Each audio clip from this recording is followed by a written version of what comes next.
Oi, sumido. Até parece. Hoje a gente vai falar sobre taxa de sumiço. Vocês sabem o que é esse termo do marketing? Então, provavelmente porque não existe pelo menos eu não vi uma definição oficial disso, inclusive fui procurar e parece que não tem nada a respeito, né? A gente quando fala de funil, de taxas de microconversão de uma etapa para outra, a gente sempre considera quantas pessoas de uma etapa vão para outra, né? Sei lá, entrou em contato 50 leads, 50, 10 passaram para a etapa seguinte. Beleza? Mas a gente não pouco foca poucas vezes eu vi tratar dois assuntos, que um é o tempo que precisa para passar de uma etapa para outra, né? Então esse cara, se eu tenho 50 e de 50 10, será que isso acontece em quanto tempo? Um mês, 2 meses, 3 meses, né? E outra coisa, esses caras os caras que não passaram para a fase seguinte, seja de lead para oportunidade ou até de oportunidade para venda, por quê? É porque o cara não fechou a proposta, né? Ou porque uma coisa sempre mais comum, né, principalmente uma cultura assim frenética, né, de tempo, é a questão do sumiço. O cara simplesmente some, né? O cara chega até aprovar a proposta, mostrar interesse nas fases, né, e tal, e aí some. E às vezes pode acontecer de tudo. Aí pode acontecer porque o cara saiu da empresa, porque o cara simplesmente não viu, porque o cara não está mais interessado, mas não tem a decência, eu diria, de responder, não está interessado, tem várias coisas. Então é essa aqui que é o sumiço, que é o fato que a gente não sabe. Então fica um pouquinho quase controverso entender como é que a gente aborda isso, porque eu tentei, claro que o sumiço aí já chega depois que eu já tentei entrar em contato com o cara, tá? Claro que o cara não responde, eu entrei em contato e tudo mais, só que ele não responde, ele não dá bola, primeiro assim, só que eu lembro que aquela vez ele mostrou esse interesse. Então como é que a gente aborda isso? Essa aqui seria a questão da taxa de sumiço. Eu acredito que a gente, num processo estruturado para evitar ambiguidade, precisa entender duas coisas. Quantos contatos eu tenho que fazer com a pessoa antes de desencanar e o tipo de contato, né? Quantos contatos significa, por exemplo, a gente no nosso CRM, a gente grava sempre quantas tentativas eu fiz ao longo de toda a jornada de venda com o meu potencial cliente, quantos contatos ele fez. Então, por exemplo, dá 10, 5 significa que eu tentei 10 vezes, ele retornou 5 vezes. Né? Então eu posso estabelecer que se esse número, essa diferença entre o número de vezes que eu entro em contato e o número de vezes que ele retorna chega a um valor, sei lá, 10 ou 7, dependendo, esse aqui define o meu sumiço, digamos, que vai jogar a proposta, a oportunidade fora. Então, esse aqui é um ponto importante que eu acho que não é considerado isso com a importância suficiente para isso. E outra coisa que eu falei, os pontos e o tipo de ponto de contato, né, que chama de touch point.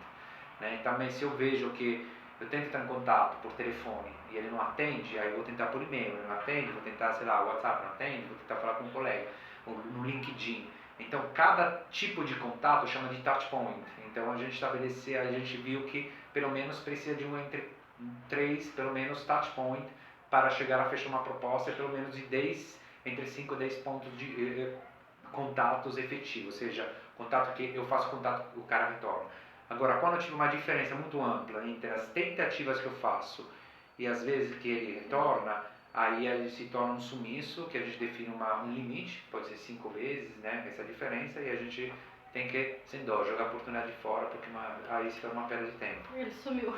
Ele sumiu mesmo. Então, assim, pra gente conseguir realmente avaliar se foi um sumiço, ou se foi uma falta de interesse, ou se foi falta de engajamento do time do comercial de correr atrás desse lead, eu preciso testar isso com a minha equipe em avaliação de ou ir avaliando cada sumiço? Acho que o teste que você faz com uma equipe é para criar um padrão, né? Isso, claro, depende da empresa, a cultura da empresa, do segmento e tudo mais, mas você tem que criar um padrão compartilhado, dizendo se esse valor chegar a 5, a diferença entre as vezes que eu tento contato e as vezes que ele retorna, esse aqui é um valor, um limite, né, que a gente passa, que pode ter até flexibilidade, mas esse aqui é uma coisa importante. Por exemplo, tem algumas vezes que quando você tenta entrar em contato com um cara que não retorna, a vez que ele retorna, ou que ele atende, ele até fica irritado. Fala, pô, mas você não viu que eu não retornei? Então significa que eu não estou interessado. E tem empresas que tentam evitar isso. Eu sinceramente não sou assim, porque eu acho, não, se você me falar que não está interessado, beleza. Se você não me falar, eu não sei, né, mesmo. Eu falo isso. E às vezes o cara pode ficar irritado. Mas culturalmente eu sempre acho que é importante ficar do lado ético da situação, né? Porque sempre é isso aqui na vida, né? Acho que comercial, atendimento é muita sensibilidade com o cliente, né? Porque nem todos falam claramente que estão...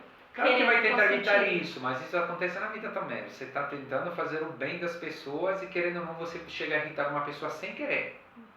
Entendeu? Aí beleza, desculpa, eu não queria, mas irritou. Então eu acho que esse aqui é o ponto, ficar do lado do lado sempre da ética, né, de não incomodar, não ficar, né, como se fala, enchendo o saco, mas precisa entender que eu acho que antes de definir esse sumiço, precisa definir essa margem, esse limite entre de quantas vezes eu estou tentando fazer o contato e ele não está retornando.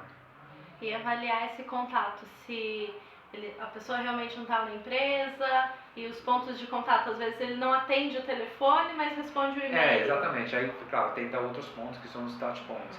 Então antes de definir que foi uma taxa de sumiço, a gente precisa definir a qualidade do contato. Exatamente, acho que é uma boa, tem que definir a qualidade do contato.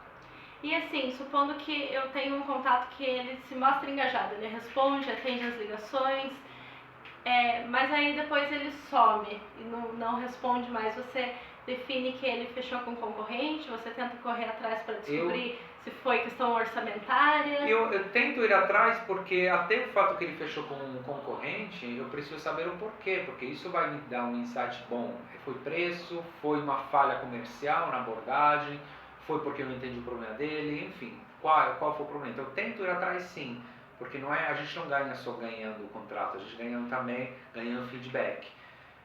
Agora tem um limite para isso. Então, de novo, você estabeleceu que no máximo são 5 tentativas, a quinta tentativa esquece, desencana e pronto, a vida é assim também. A gente não tem resposta para tudo também, né? E aí, como é que anda a taxa de sumiço de vocês? Não some do canal, não. Comenta aqui com a gente e a gente responde. Eu sou a Isabela, ele é o Danilo, a gente é aqui da NTP Estratégias Digitais. Até a próxima. Tchau!